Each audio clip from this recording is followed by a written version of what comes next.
আজ আমরা ভিটামিন চ্যাপ্টারের কিছু এমসিকিউ কোয়েশ্চেনের আলোচনা করব। প্রথম প্রশ্ন, কোন ভিটামিনটি চামড়ার স্বাস্থ্য ভালো রাখে? অ্যান্সার হবে ভিটামিন ই। ভিটামিন ই হলো একটি অ্যান্টিঅক্সিডেন্ট জাতীয় ভিটামিন যা আমাদের চামড়ার স্বাস্থ্য বা ত্বকের স্বাস্থ্য বজায় রাখতে সাহায্য করে। সেকেন্ড কোয়েশ্চেন, কোন ভিটামিনের অভাবে মুখের কোণে ফেটে যাওয়া বা চামড়ায় ফাটল দেখা যায়? উত্তর হবে ভিটামিন বি টু বা রাইবোফ্লাভিন। ভিটামিন বি টু বা রাইবোফ্লাভিন হলো একটি জলে দ্রবণীয় ভিটামিন যা আমাদের ঠোঁটের কোণে ঘা, জিভে ঘা ইত্যাদি প্রতিরোধে সাহায্য করে। পরের প্রশ্ন, ফলিক অ্যাসিডের অভাবে সাধারণত কোন সমস্যা দেখা দেয়? এক্ষেত্রে অ্যান্সার হবে অ্যানিমিয়া বা রক্তাল্পতা। ফলিক অ্যাসিড ডিএনএ গঠনে সাহায্য করে এবং এটি রেড ব্লাড সেলের ডিএনএ ফর্মেশনে সাহায্য করে। তাই ফলিক অ্যাসিডের অভাবে আমাদের লোহিত রক্তকণিকার গঠন ঠিকভাবে হয় না এবং অ্যানিমিয়া দেখা দিতে পারে। পরের প্রশ্ন, ভিটামিন ডি এর প্রধান উৎস কি? অ্যান্সার হবে সূর্যের আলো, যেটি একটি natural source of vitamin D কাজ করে। আমাদের ত্বকের নিচে থাকা ফ্যাটি স্টেরল যা সূর্যের আলোর সংস্পর্শে এসে কনভার্টেড হয়ে ভিটামিন ডি তৈরি করে। এছাড়াও খাদ্যের মধ্যে দুধ এবং ডিম হলো একটি উৎকৃষ্ট মানের ভিটামিন ডি এর উৎস। পরের প্রশ্ন, নিচের কোন ভিটামিন শক্তি উৎপাদনের জন্য গুরুত্বপূর্ণ? Option C vitamin B one. Vitamin B one বা থিয়ামিন বিভিন্ন বিপাকীয় প্রক্রিয়ায় কোফ্যাক্টর হিসাবে কাজ করে যা আমাদের শক্তি উৎপাদনের জন্য বিশেষভাবে গুরুত্বপূর্ণ। কোন ভিটামিনের ঘাটতিতে স্নায়বিক সমস্যা দেখা দিতে পারে? Vitamin B twelve. Vitamin B twelve বা সায়ানোকোবালামিনের ঘাটতিতে আমাদের স্নায়বিক সমস্যা দেখা দিতে পারে। পেলেগ্রা রোগ কোন ভিটামিনের অভাবে ঘটে? অপশন এ ভিটামিন বি3 বা নিয়াসিন।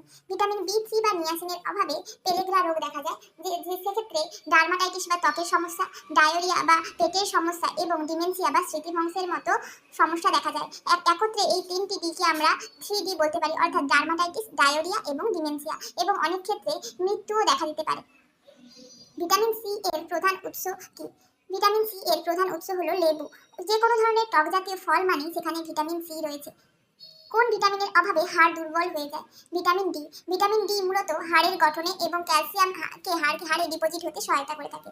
তাই ভিটামিন ডি এর অভাবে হাড় দুর্বল হয়ে পড়ে। এছাড়াও ভিটামিন ডি আমাদের অন্ত্রে ক্যালসিয়ামের শোষণে সহায়তা করে থাকে। পরের প্রশ্ন, নিচের কোনটি ভিটামিন কে এর উৎস? অপশন এ সবুজ শাকসবজি। কেল, পালং শাক, মটরশুঁটি, লেটুস শাক প্রভৃতিতে ভিটামিন কে পাওয়া যায়। পরের প্রশ্ন, কোন ভিটামিন দৃষ্টিশক্তি বজায় রাখতে সহায়তা করে? অপশন এ ভিটামিন এ বা রেটিনল আমাদের দৃষ্টিশক্তি বজায় রাখতে সহায়তা করে। এছাড়াও ভিটামিন এ রাতকানা রোগের প্রতিরোধে সহায়তা করে থাকে।